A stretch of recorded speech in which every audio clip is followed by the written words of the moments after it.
Hi, everybody. My name's Kimberly Maize, and I am a trauma resolution expert. I am the creator of the Trauma Response Syndrome model and a previous clinical social worker turned trauma revolutionary. I am proud to introduce my daughter and co-host, Savannah Woodard. Thanks, Mom. I'm Savannah, a second-generation trauma specialist, a trauma-informed coach, and care advocate, and together we are a new generation. We are a mother-daughter powerhouse duo determined to decrease the stigma of trauma and bring focus to healing transgenerational trauma through open conversations. Please listen as we share our story on how we healed transgenerational trauma through radical self-awareness and responsibility. Because remember, when families heal, Society heals. thank you. Thank you.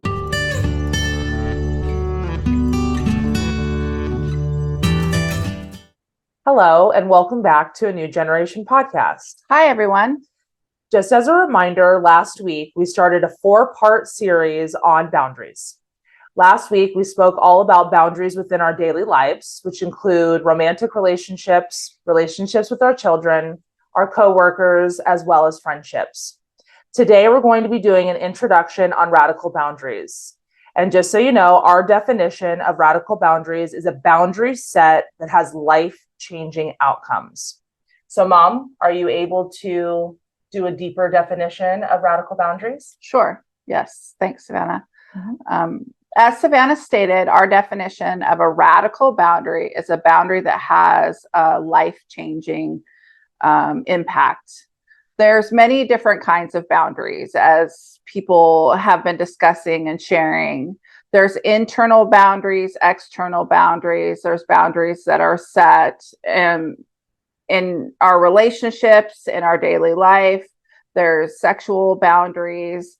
There's many different kinds of boundaries. And part of the recovery process is learning how to recognize what our internal and external boundaries are, learning how to set boundaries. It's often very difficult for people to set boundaries because of the fear of the reaction of the other person. And so, this is a huge part of the healing process, especially for people who grew up in chaos and didn't know how to set a boundary, or boundaries were crossed very often. I grew up in an environment with nobody had any boundaries ever. It was complete chaos all the time. And that really shows up, as I reflect back on my life.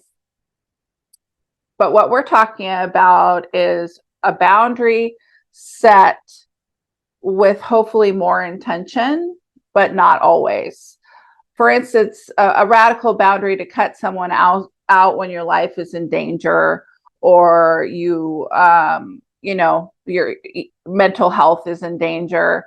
Those kinds of boundaries need to be radical if you're trying to get out of a relationship, those kinds of things. And they don't need to be thought through. The boundary just needs to be set.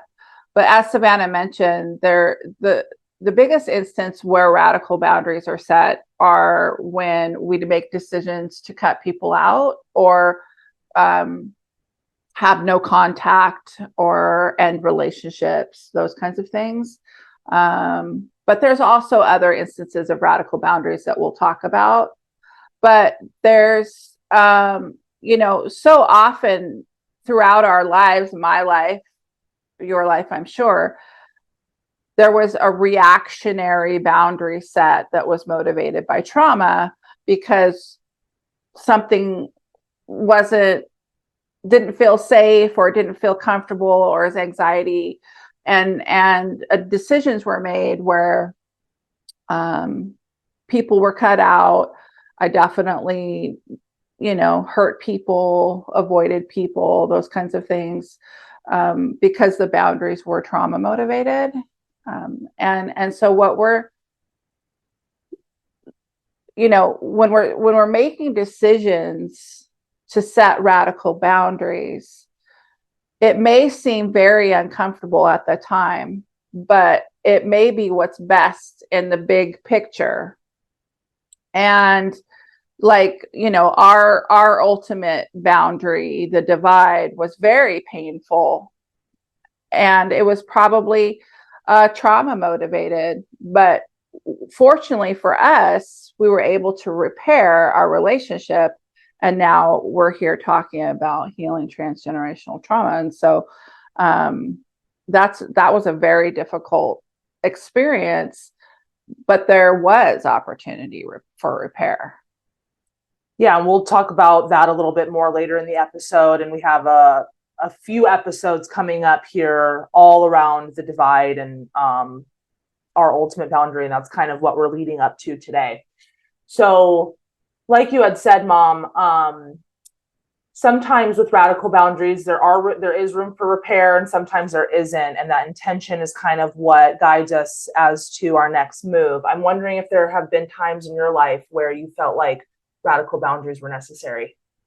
Oh, absolutely. And when I look back on my life, I realized when I did set radical boundaries, but they weren't conscious. Mm-hmm. And I'd say probably the first one was when I completely shifted my focus and my life trajectory. Luckily, I did it, because we wouldn't be here where we are now. For me, I know it's not the case for a lot of people, but for me, getting pregnant as a teenager probably saved my life, because it gave me a reason to live, which is an issue in itself when our children are the only reason why we're alive, because of the pressure and the enmeshment that can happen. But that's what it was at the time. And we talk about that in episode 3. Yeah, we talk about that one. Talk about that a lot. A lot of enmeshment. But I it's like before that, I was, going down a very dark path, doing a lot of drugs and alcohol, had dropped out of school in 8th grade, was homeless, was hanging out with a lot of people that were, using drugs and alcohol out of trauma. Everyone was extremely traumatized. And then when I got pregnant, I completely changed my life. I stopped hanging out with them and went to college. I took a test and got into junior college, even though I didn't have any kind of high school anything. Back then, you could do that. And I became focused on school and it was not conscious. It wasn't conscious at all. I also started to pull away from my family system, although I didn't realize it. And that was more my extended family. My mother and I still had I still interacted with my family, but it wasn't ever a bonded relationship.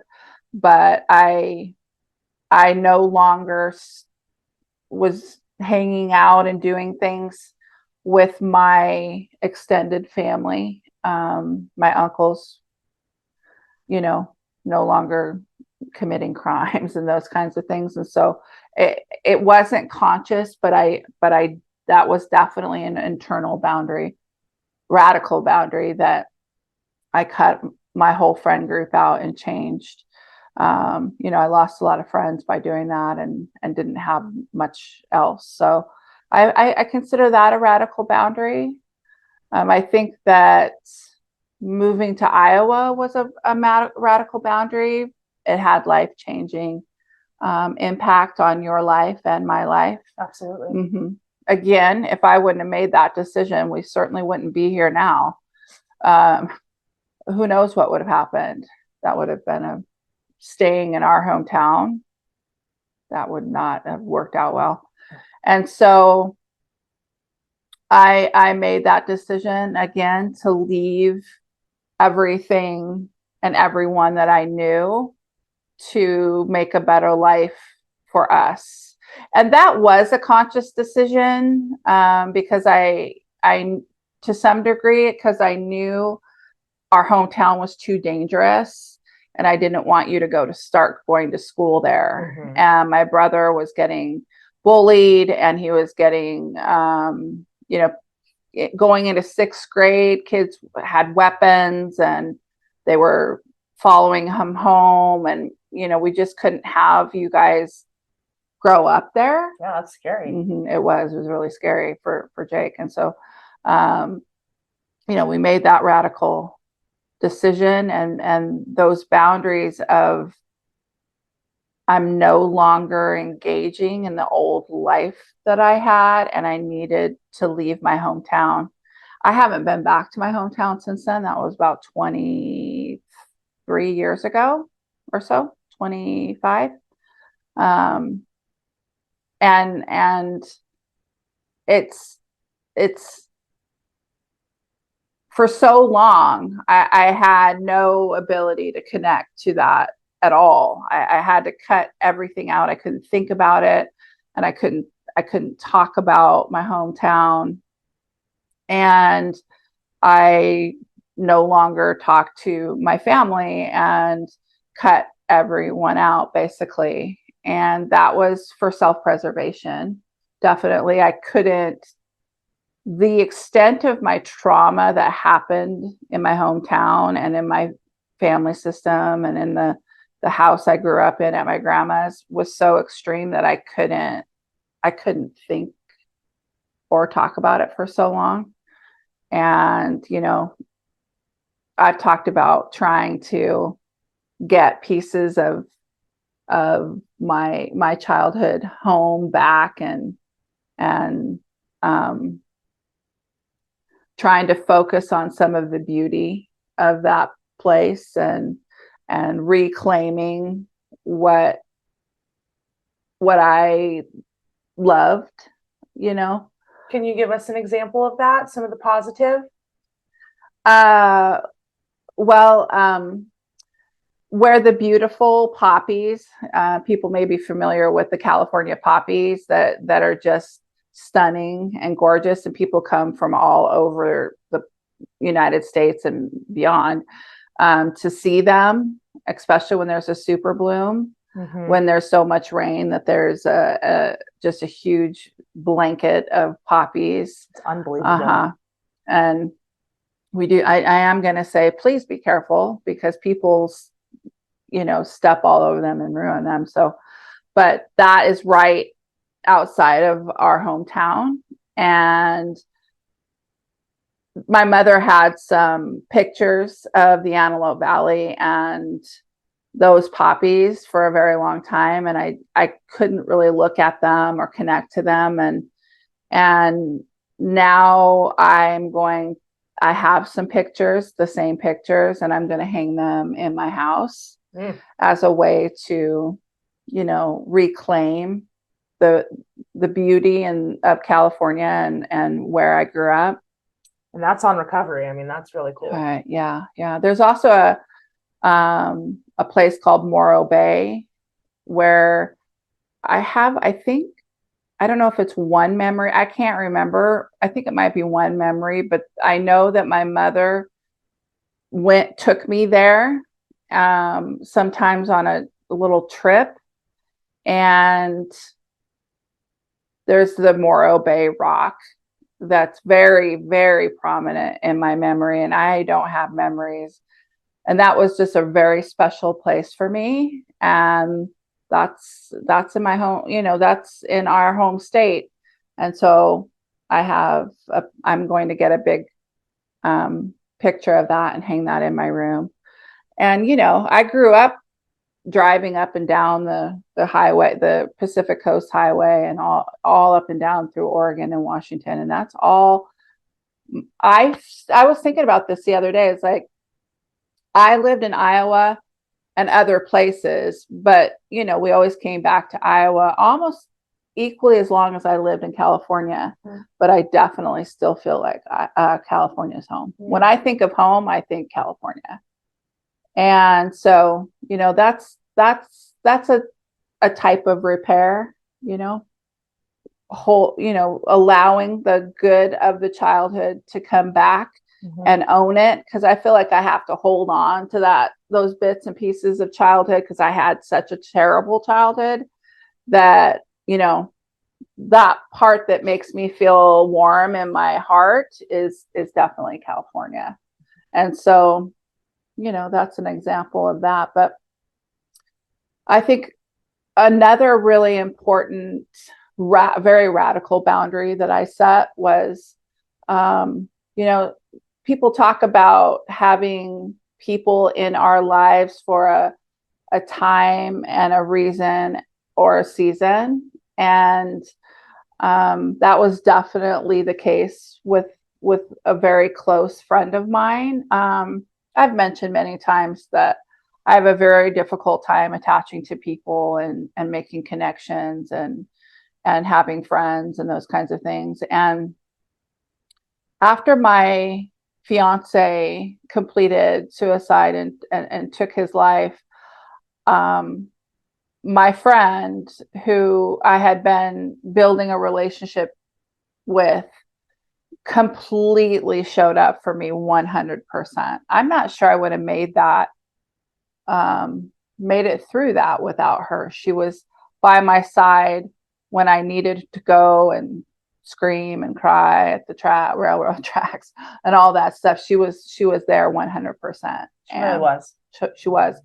And then, she and I were very, very close. And one day she called me, and in a panic in the middle of the night, saying that, she needed somewhere safe to go. Her and her daughters weren't safe. And can I come get her and things like that. And so I immediately drove to where she lived, and we packed them up and drove them out to where I was living. And so we set up the extra bedroom for her and our two girls, and they stayed with us for about a month. Mm-hmm. And, she talked about how her boyfriend it was a domestic violence situation.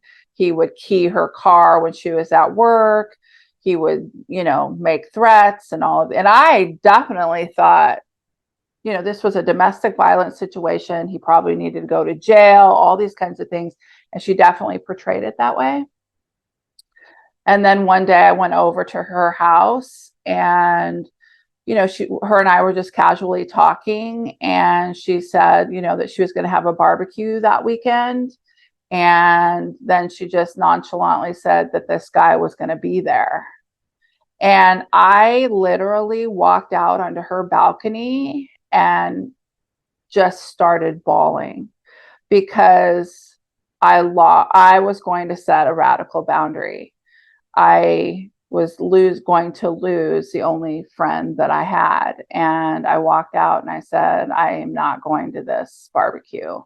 And because if I would have went, then that would have been showing those two little girls that it was okay to let an abusive man, back into their lives. And I wasn't going to do that under any circumstances, because by then I was about 3 years into trauma recovery, and I was very strongly motivated by keeping children safe.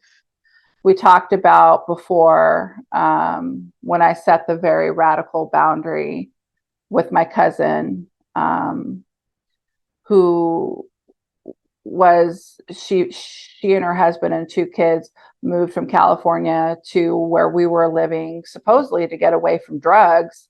But they were not. They were getting meth mailed to them. I can't even describe how horrible it was. They would drive really drunk with the kids in the car. They'd leave the kids in the car overnight while they gambled. There was dog poop everywhere. And it was so horrifying. It took me a while to be able to realize exactly what was happening.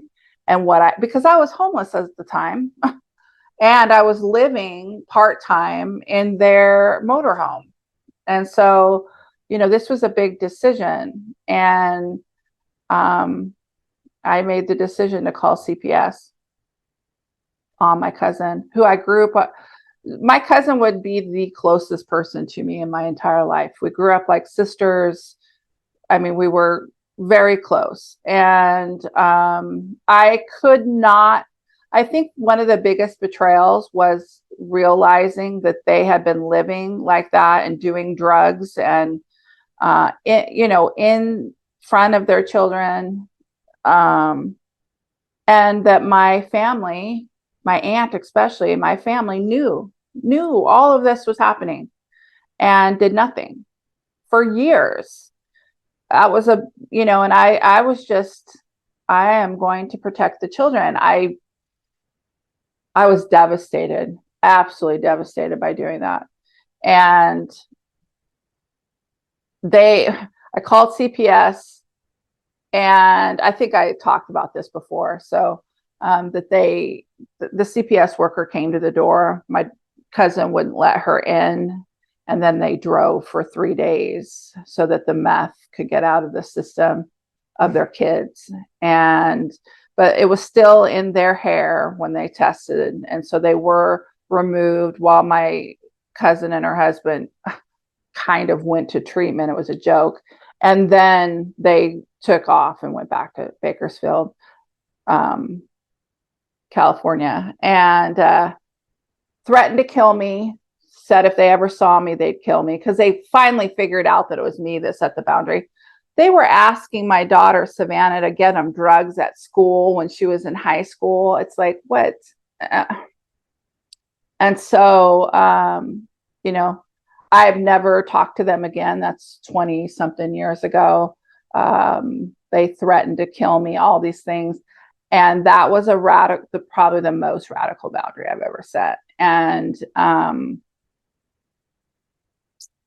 I would do it again. I would do it better this time, because I'm not dissociative and checked out anymore. I would definitely do it different. Yeah, much more empowered now. Yeah. But that experience caused me to want to take my life, and I ended up going inpatient to a trauma unit for 30 days because of that. And so I would say that was probably the most radical boundary.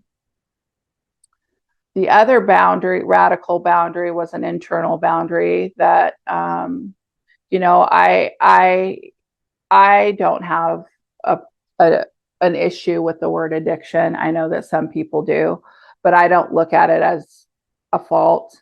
There's no shame in saying that. All that means to me is that trauma motivated my behaviors. And I did things to get my needs met out of that place. That doesn't have any, and I don't, because there are, addictions aren't only drugs and alcohol. And so mine was behavioral, and I had definitely a sex addiction. And when you look at what needs addictions meet, that met all of those needs. And so I did very dangerous things, got into very dangerous situations, made decisions that I definitely were ashamed of for a very long time, those kinds of things. And so when I started my trauma recovery, after about 2 years into it, when I kind of started to get a little grounded, it took many years for me to even understand what I was doing, because of the severity of my dissociation and fragmentation. But I started to look at those behaviors and realize, and that was another reason why I went into that trauma unit, was to address those sex addiction behaviors. And so when I got out and I had met my later fiance, I definitely wanted to just be with him. And he made that statement too, because he had issues too. And so he was saying, that he just wanted to be with me. And so when he died, I made the very conscious, internal, radical boundary to be celibate. The intention was to be celibate for a year, and it ended up being 10 years. That wasn't quite the intention. And so it got a little imbalanced. But that was definitely a life-changing radical boundary because I did not engage at all. So that meant I had to face all the trauma that I was avoiding by doing that. So that was definitely a radical boundary. Another one was to my therapist, who I've mentioned before, my trauma therapist, who became one of my biggest perpetrators, because she allowed a enmeshed relationship to happen, and she put herself in a mother role and ended my therapy 3 months after my fiance took his life, because she wanted to go into business with me because she believed that my knowledge of trauma would make her money. And that was all it was about. I know that now. She was so money motivated, and she didn't care about me at all. I'd been seeing her for like 5 years. And she just was like, I have a business proposal.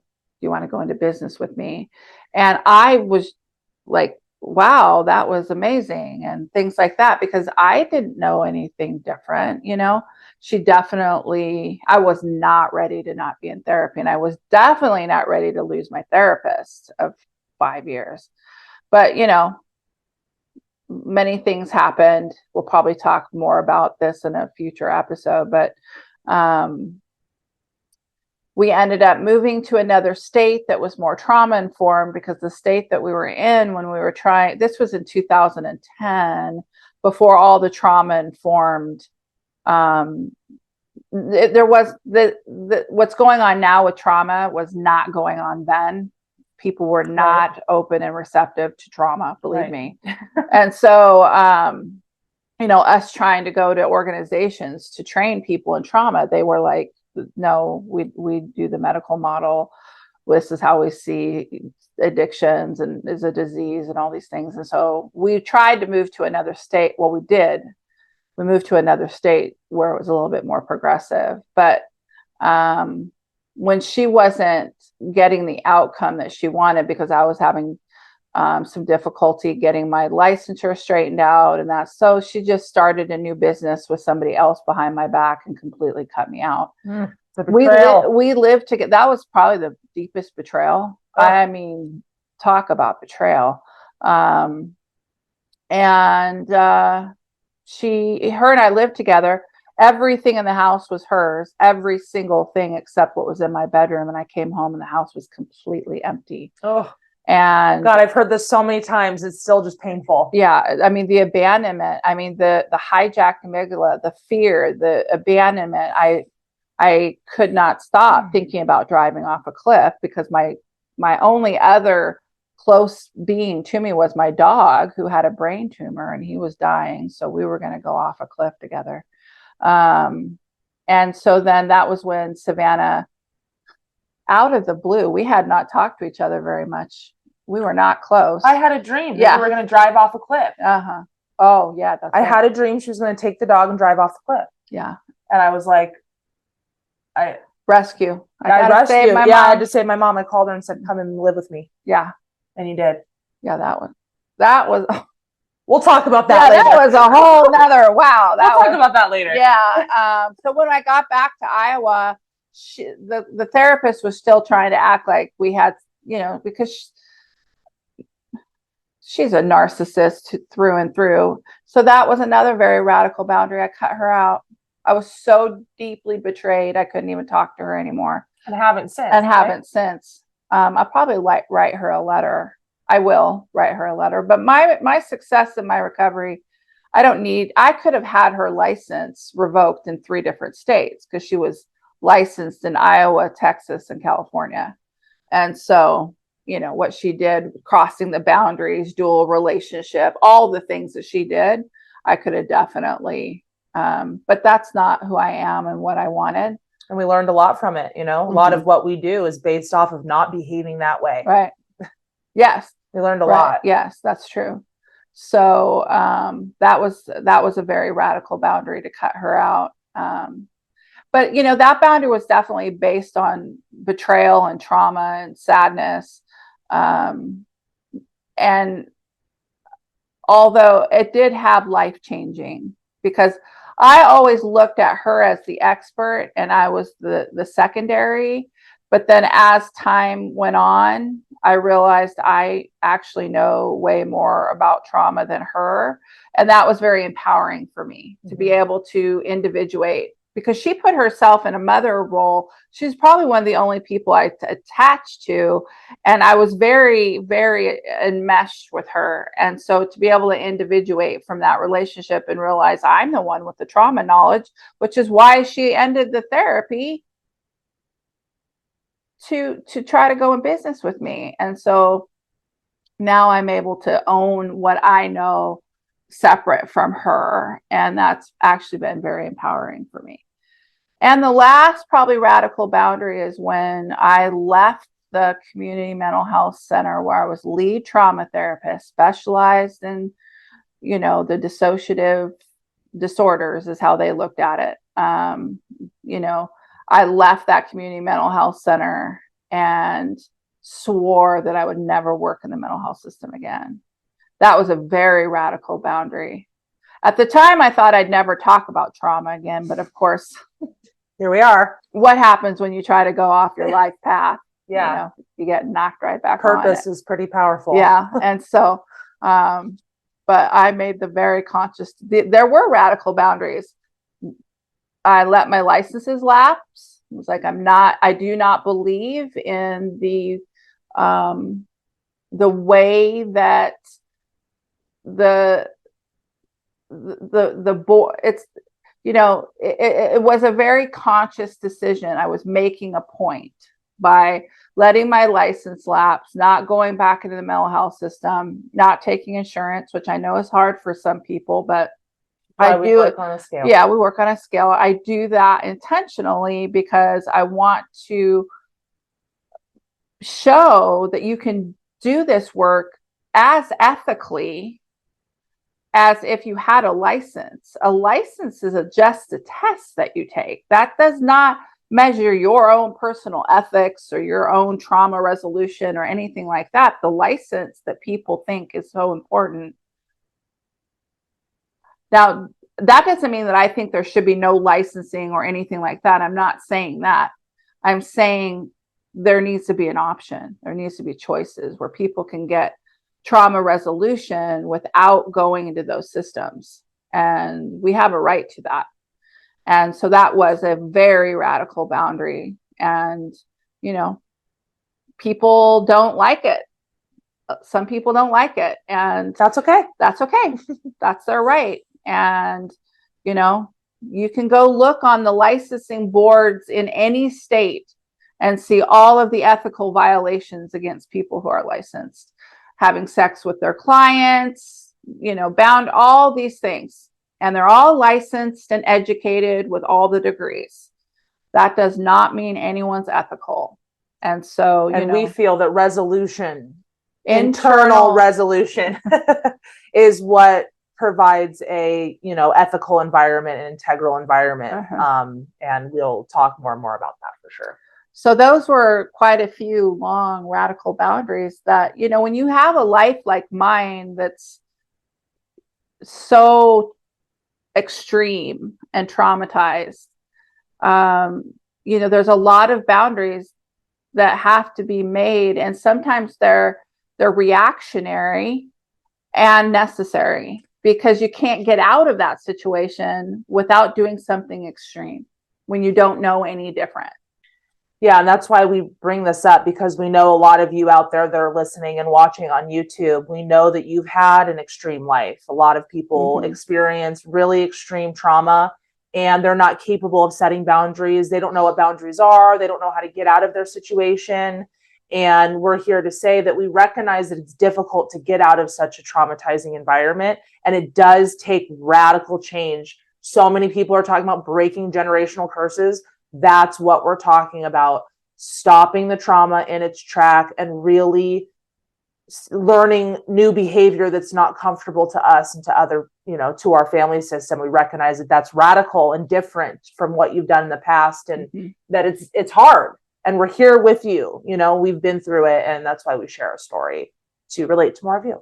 Well, and thanks for sharing that, because that's definitely true. And, when we're talking about radical boundaries, especially when it comes to making a very critical decision to end contact with family of origin, one of the most critical things is that it's a thought out, if you can. I'm not talking about people who are overtly abusive. Obviously, cut people out anytime that's happening. But there's often times where there's opportunities for repair, and people may react initially, but then come back around. There's been instances where I had an opportunity to repair with an uncle who I had cut out of my life, when he came back 20 years later and was literally crying and apologizing and saying how sorry he was. He was saying, "Sorry, I'm so sorry, Kim. I'm so sorry." Now, I wasn't exactly sure what he was saying sorry for, because the extent of the trauma that he caused me with his decisions was extreme. So he could have been saying sorry for everything, or I don't know, but I said, "I'm okay. I'm okay. Thank you. I'm okay. I'm all right." And that was a life changing experience, because I allowed that repair to happen. We have worked with many, many families, and been in circumstances where, a boundary was set with a mother, for instance, and the mother's initial reaction was very defensive and discounting. And then she calms down and then comes back and wants to hear what the person has to say. And they work on being able to, mend their relationship, because the number one thing that people have to recognize if they work with people who assist in recovery is that ambivalence is one of the core motivations for behaviors. Right. And so unresolved ambivalence, people they talk about it in perspective of attachment style, but ambivalence goes so deep and so big in people impacted by trauma.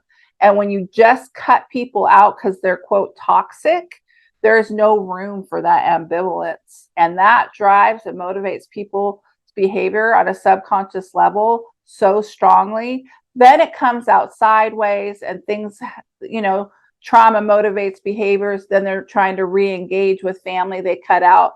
It really has to be very intentional, and there has to be so much space for the ambivalence that's created when we make decisions to take space from family, especially. And so, radical boundaries are big boundaries with sometimes big emotional consequences that there has to be room for. It can't just be, well, they're toxic, you need to cut them out. That's all. That's re-traumatizing to the people that you work with. Well, we're going to talk about that, as far as lived experience goes too. Over the next few episodes, we'll be leading up to the ultimate boundary, our different perspectives of our ultimate boundary, and how the moments that were thought through, how that affects us, and the moments that weren't thought through, how that affects us. We're going to really break that down so you guys can see that from first person. And I feel like our story will be relatable to a lot of you, especially when it comes to cutting out toxic people and the impact of that on the whole family system. Yeah. So, Savannah, was there times in your life where you felt like you needed to set radical boundaries? Yeah. So I feel like there have been a lot of times in my life where I've been pretty radical in general. I just want to say that something that's really common for trauma survivors is that we tend to be pretty black and white with our thinking. And I do feel like I've gotten better in that regard over the years as I've, done more trauma resolution work on myself. I've become a little less extreme, but that's something I still that's something that's inherent in me. I feel like maybe it's a little neurodivergence or whatever, something I just will always be working on. So many times throughout my life, there were moments where I felt like I needed to be really radical and I needed to make these huge decisions, cutting people out in particular. And it wasn't until I was able to talk to my mom or my mother-in-law or my therapist, whoever that may be, that I was able to kind of think things through more and not be so extreme in my behavior. So with that being said, I just wanted to kind of say that there's no shame in being intense, and we all have experienced that in some part of our life. So I would say that there were many times in my childhood where I know I wanted something to change and I wasn't really able to do it. And I wanted to make a radical difference. And I feel like there was a lot of tension in our relationship growing up because of that. But I think that when I became, 18 or 19, I really started to see that I was an adult and that I was able to make decisions for myself and make changes in my life. And I think the first radical boundary that I set was internal. I had been struggling with the word addiction, and, like my mom had said earlier, that we're comfortable using the word addiction. That's not something that makes me uncomfortable. Just, and if that's comfortable for you, that's okay. But when I was 18 or 19, I attended a music festival, and I had been using drugs for many years. I first started using drugs, when I was 13, 14 years old.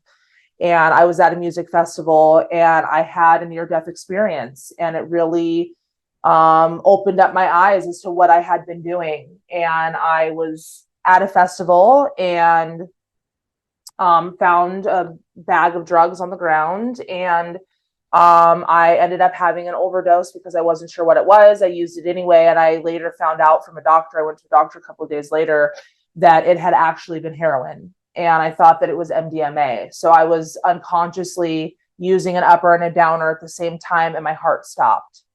And I felt my heart stop for a couple seconds. And then at this festival, the way that they woke everybody up on the last day to get packing is a huge horn goes off to everybody, and it wakes everybody up that you have 2 hours to leave the festival campground.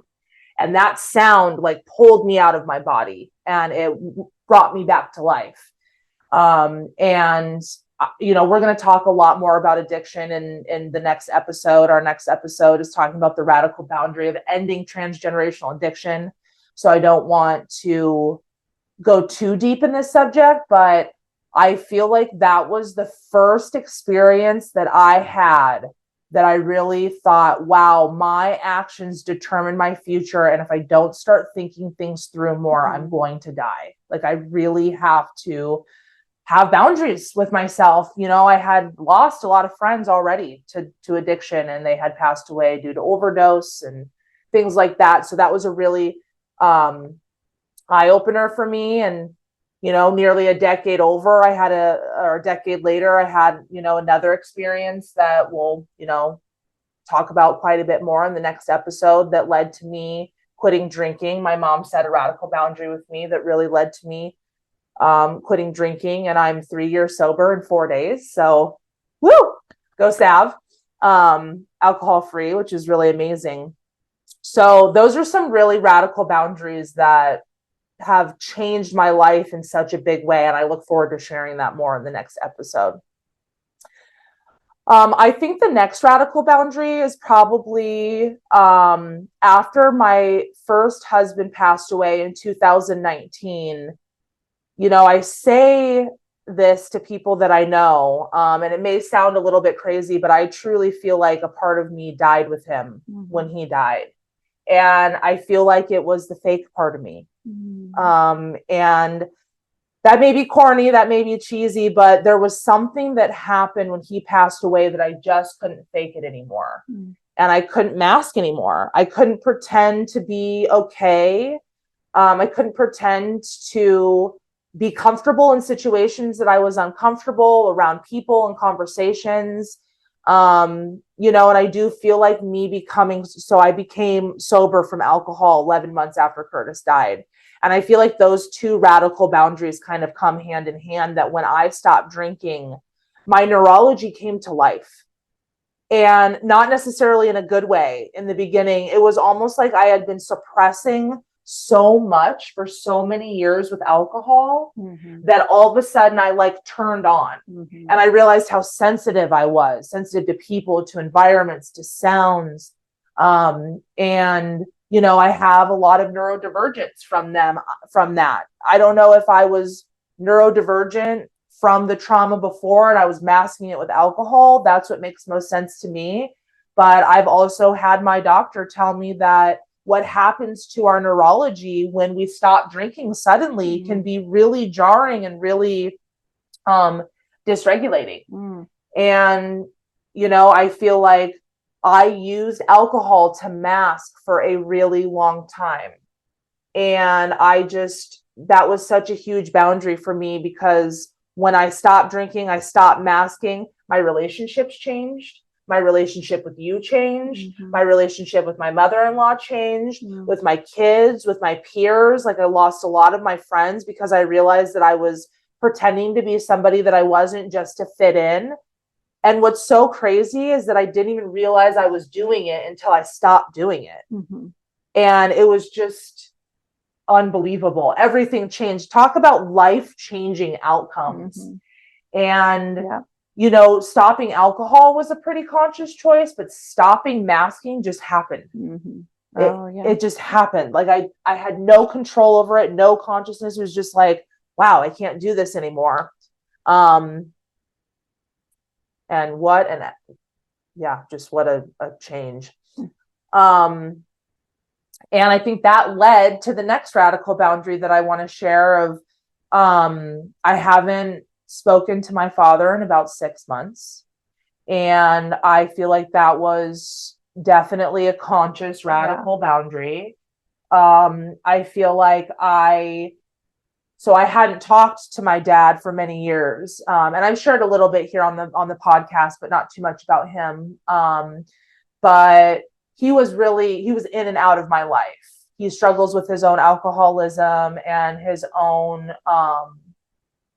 you know, like his worth being in his productivity. And so he would work a lot and then drink a lot and work a lot growing up. And I feel like he came in and out of my life quite a bit.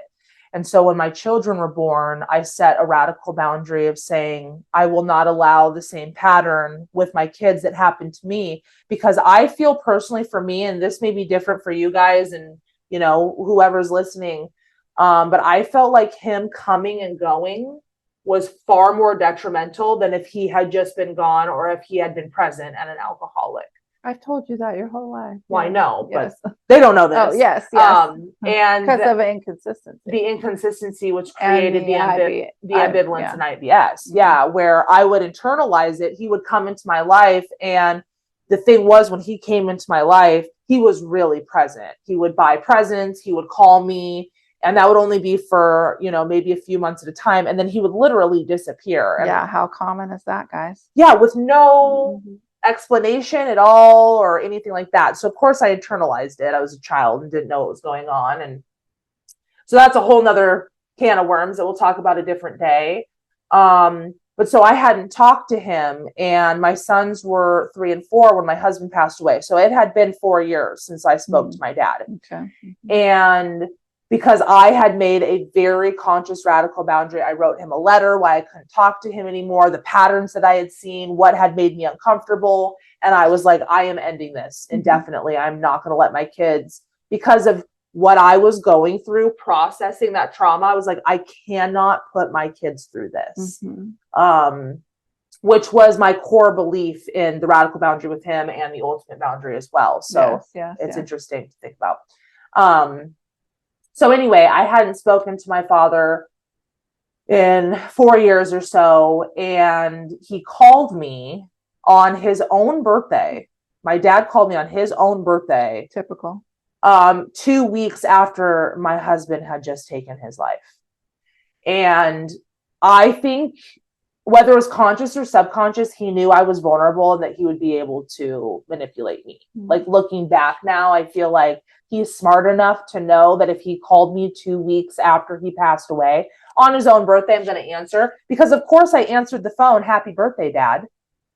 And he was like, oh, I'm surprised you remember. And I'm like, I'm not the one that forgets birthdays. That's what I said to him. And he said, ouch, I deserve that. And it's not about him. And it's not about him.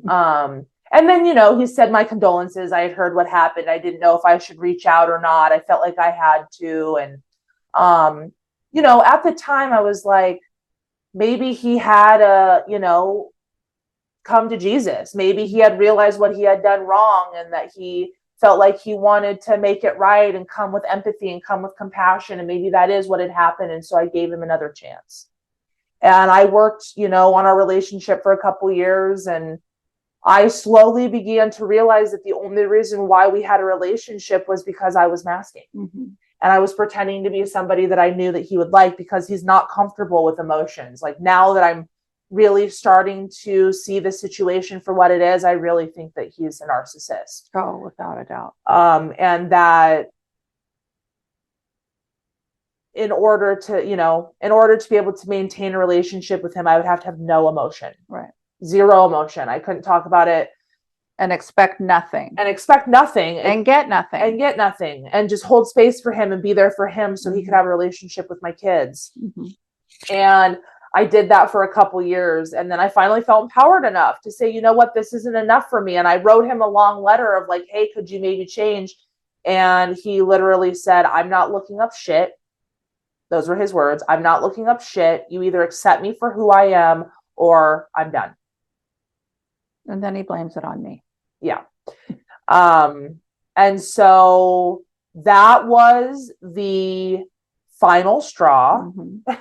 Where I was like, okay, because, perception is a really funny thing. When you want someone to be a certain way, when you're hoping for something, you're wanting an expectation, you can really see them in a certain way, or you can hope for the best, give them the benefit of the doubt, do that over and over and over and over again. And then at some point, I literally was like, I'm exhausted by this relationship. Mom, what's going on? Like, I'm exhausted by this relationship. And I was like, why don't you go try to talk to him and see if there's something going, like, is it me? Because I'm starting to internalize it. I'm like, am I doing something wrong? So I kind of sent her in unknowingly. I don't think I totally knew that at the time, but I was kind of sending her in to see, and she got the same response. So then I was like, okay, I think we're done here. And so I set a radical boundary and I said to him, I'm so heartbroken by this. I can't even continue to engage. And he literally said to me, you're the one creating the problem here. There's literally no problem here.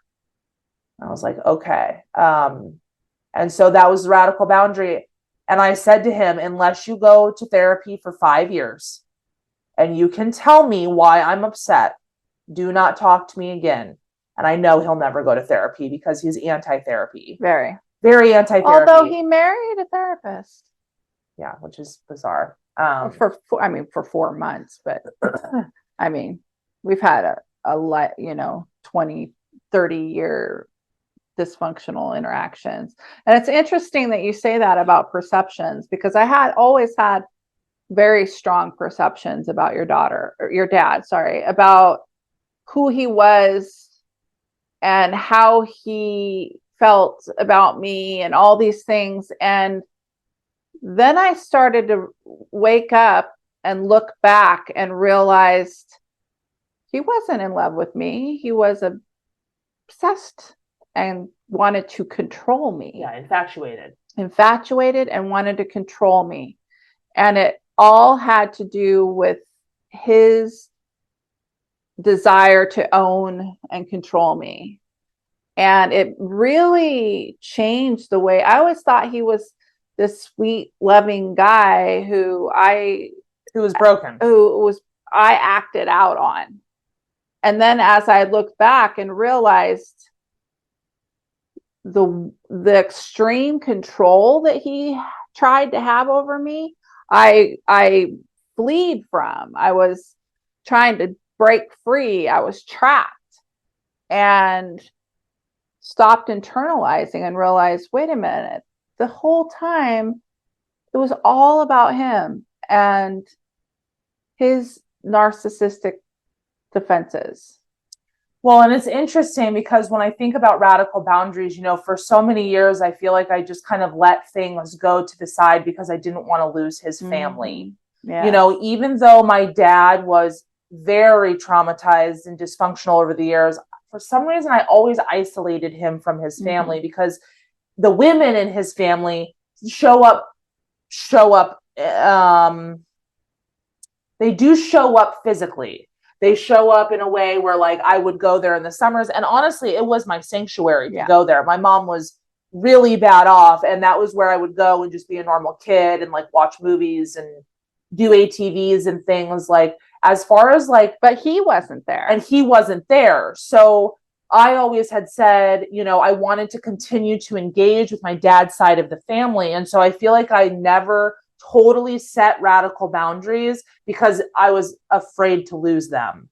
And then when my dad moved out of Vegas, where he had lived for 10 years or longer, on and off, he moved closer to them and kind of like changed his ways, which, I think he did. He evolved to the best of his capability. He wasn't as bad off as he was, but he didn't, meet my expectations. And he started getting closer with them. I think I started realizing truly that they're all the same. They are. And it was really hard for me to see that, when you have a childlike perspective of a safe place. Yeah. I didn't really see that my grandma and my aunts were actually the same as him because they were there physically, which is what my dad then started doing when he moved closer to them. He tried to be there present physically. And so I was like, oh, wait, maybe that's good enough. He's there physically. Right. But then as I stopped grieving, right, because this was all happening the year or two after my husband passed away, I was re-traumatized. How could I even possibly, put my mind around what was going on? I was just kind of accepting it as it went. And now that I'm like, okay, now I'm back grounded, I'm feeling whole again. And wait a minute, physical presence is not enough for me. Right. And I'm getting to the point now that I'm radically accepting I will probably never see my aunts again. I may never see my nephew there. Yeah. Or I guess he would be my cousin, but he's 20 years younger than me. So he feels like my nephew. Which my boys are attached, they're attached to him and everything. So it's complicated. It's hard, but it's not enough for me that not only are they not emotionally available, but they make fun of my emotional intelligence, which obviously is a huge part of who I am. It's who I am. It's how I raise my kids. It's my relationship with my mom and my partner and my business and my company and my podcast. Like he couldn't even meet me. And when I tried to say that to him, there was absolutely no validation. No. And so that was when I knew, okay, we needed a radical boundary, and I haven't spoken to him, and I've, we're no longer on Facebook, and I've unfriended all of them. And, oh, I didn't know that. Yeah. All of them? Yeah. Oh, wow. Okay. So, that's hard. It's hard. Yeah. I mean, there's been such a ambivalence and complicated relationship with them. That I went and visited them. Yeah. Savannah did, encourage me to engage. So I went to go and visit them and him to see what it was like. And if, there was any potential there of, I don't know what, and it was so odd to be around people, especially your dad, who is completely emotionally void. It's like a robot, like a non-existent, empty. And I don't know about you guys, but can you engage with? I'd be interested to know. Leave comments. Can you engage with people? Because what my grandma says is, why can't you just accept him for who he is? Well, she says no man is able to feel or validate feelings. So you just got to accept that, which is obviously baloney. She was married to a pedophile. So, and so that's what they're accustomed to, is this emotional void. And they are like that too. And I'm interested if you guys can engage, I want to know, are there people out there who have radically accepted their family for who they are.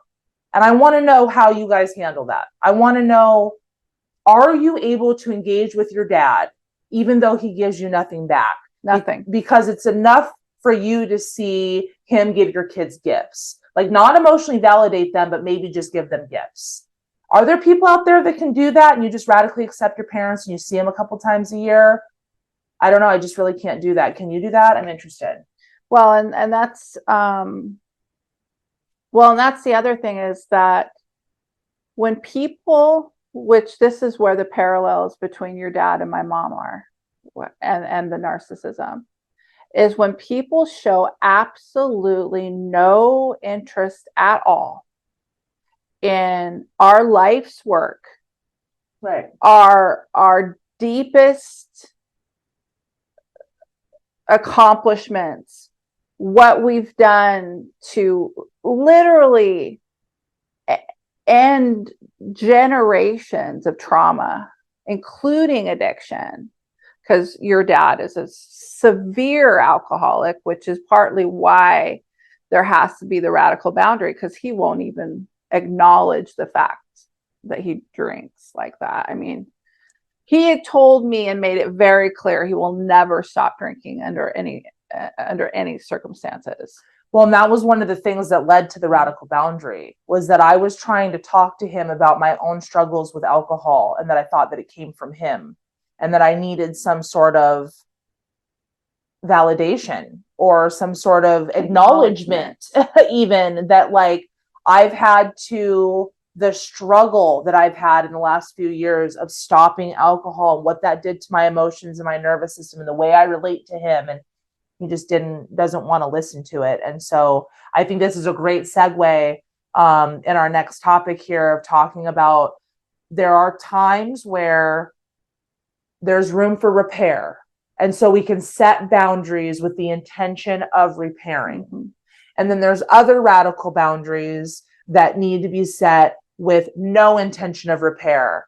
And I feel like, and I know you feel this way too, this is a big part of our mission, is that a lot of what's being talked about out there in the world of the trauma world is that the healthiest thing to do is to cut people out when they're toxic.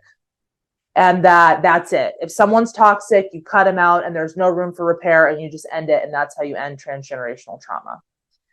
And we feel that there are opportunities for repair, and that it's really important for us to really think things through and consider the whole before we make that radical choice to just cut somebody out. And we've already kind of talked about this, if there are, instances where somebody is a narcissist and they're outwardly abusive. So for example, my father, when I try to bring something up to him, he gaslights me and tells me that I'm doing something wrong. You're the problem. You're too emotional. You're too sensitive. And there's absolutely no room for a conversation. Versus when you and I were having a hard time. And to be honest, it's kind of a side note, but to be honest, I feel like that was a big thing that opened my eyes around my dad, was that after our ultimate boundary of no contact, she still, after I set the most radical boundary, she still was able to hold space for me and validate me and listen to me and say, this is what I did wrong. And me too, I was able to do that for her as well.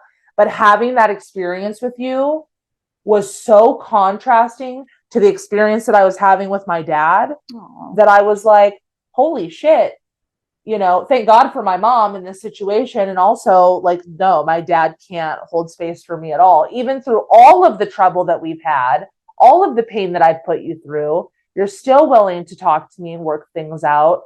And my dad just wouldn't. And vice versa. So because if you were to look at our family dynamic and our family system and her and our relationship, as we've talked about, I definitely would have been a toxic person that she would have cut out. Yeah.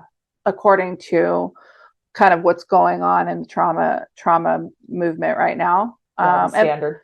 And probably vice versa as well, but not in the same way, because I'm the parent always. And so, but I would have been this toxic person. And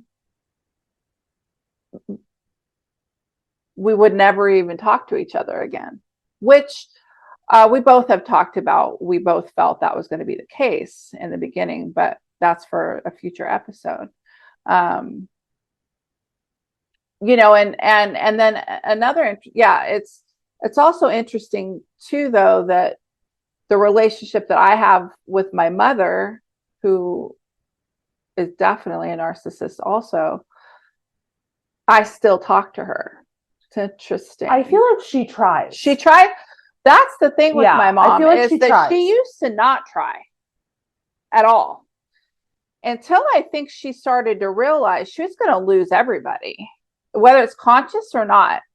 My brother, me, and Savannah were starting to set boundaries with her and say, you can't act like, I tell her now, you're gaslighting me and you're not going to do it. And she'll go and look up what I mean, she might know what this means, but the difference between her and my dad is she might go and look up what gaslighting means.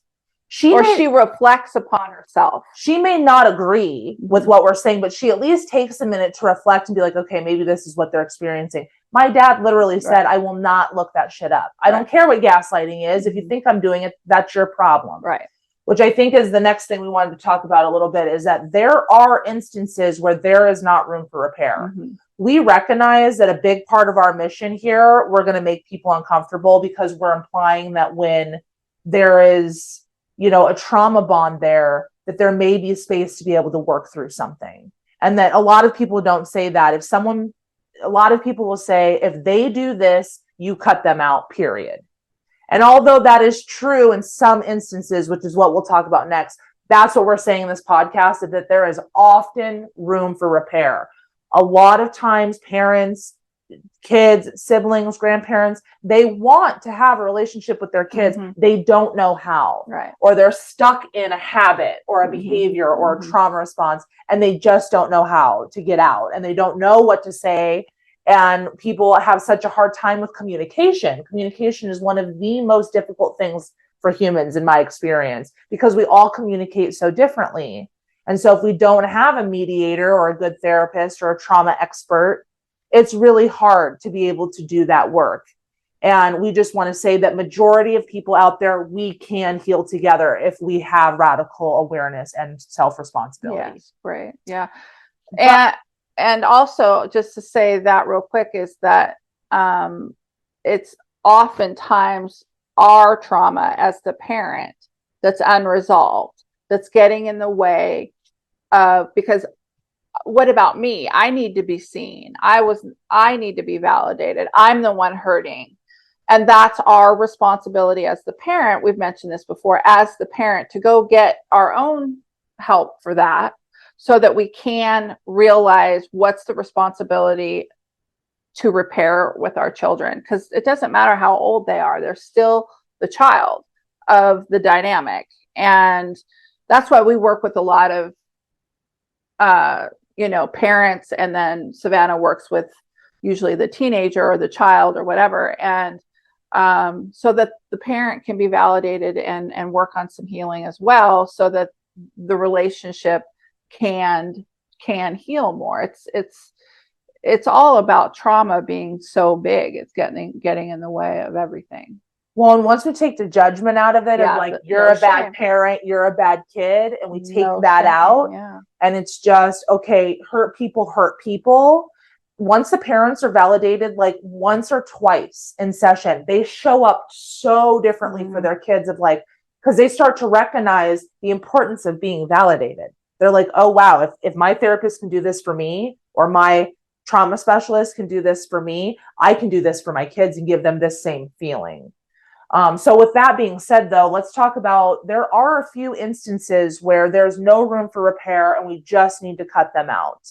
One being, in a place of addiction, which is, kind of what we talked about with my dad. And that was similar for my grandpa, my mom's dad, things like that. My family, my extended family. Yeah, where when people are so entrenched in their addiction, we have to recognize that addictions meet those people's needs, and that's their lifeline. That's how they're surviving. And a lot of times when people have endured addiction for so many years, they feel like it works for them and they're just not ready to stop. And in those instances where we've maybe tried to set a boundary, I think that's another time is when we've tried to set boundaries in a well-adjusted way multiple times and they still deny it, or they still use, or they're still abusive after that. Those are the times where we probably just cut them out, or like in domestic violence. You want to talk about that a little bit? Well, Mom? always, domestic violence. Because there's a difference between a trauma bond and an ambivalent attachment issues, which is a trauma response syndrome model concept. There's a difference between, there are two traumatized people who are acting out towards each other and may even be abusive, that versus there's a victim and a perpetrator. Right. When there's trauma bonding and people are acting out towards each other, yes, I'm not saying that those people shouldn't maybe be cut out, but there's also a lot of instances where both parties can work on their trauma and heal in the relationship. I've worked with many couples that's happened. That's a different between, like I said, there's a victim and a perpetrator. And, those are domestic violence situations that need to be left. And in some of these narcissistic abuse, which becomes abusive scenarios, just get away if you're a victim of that. Well, on the other side of that too, a lot of what we see in our office is that people, I've worked with women mostly, but I'm sure it's with men and women. But people are ambivalent to their perpetrator, and it's very difficult for them to get out of an abusive situation. Yeah. So it's the other side as well, where if society is telling people, cut them out, and they can't, and they don't understand why, it's going to perpetuate this cycle of violence. But if we have space in our office for people to work out their ambivalence, that love and hate at the same time, to really get to the bottom of it, to then decide if they need to leave, or, is this a trauma bond, or am I in a perpetrator victim situation? People don't even realize that they're a victim of their situation sometimes until many, many sessions. So we recognize the complexity of this topic, and that society is setting a standard that not everyone's able to meet because of their own trauma responses, and there needs to be room for us to be able to work those things out and process our ambivalent attachment. And that's an excellent point of why we talk about harm reduction isn't only with substances. That's essentially what we call harm reduction in the healing space, because we have to be able to sit with people while they're in these trauma bonds and abusive situations for as long as they need before they decide to leave. Which takes years sometimes. And that is a hard place for a lot of trauma specialists, trauma workers to be, is to know that people are actively getting abused. But if we tell them to leave, that they have to leave, they very well may never come back to therapy again, because they are not ready to do that.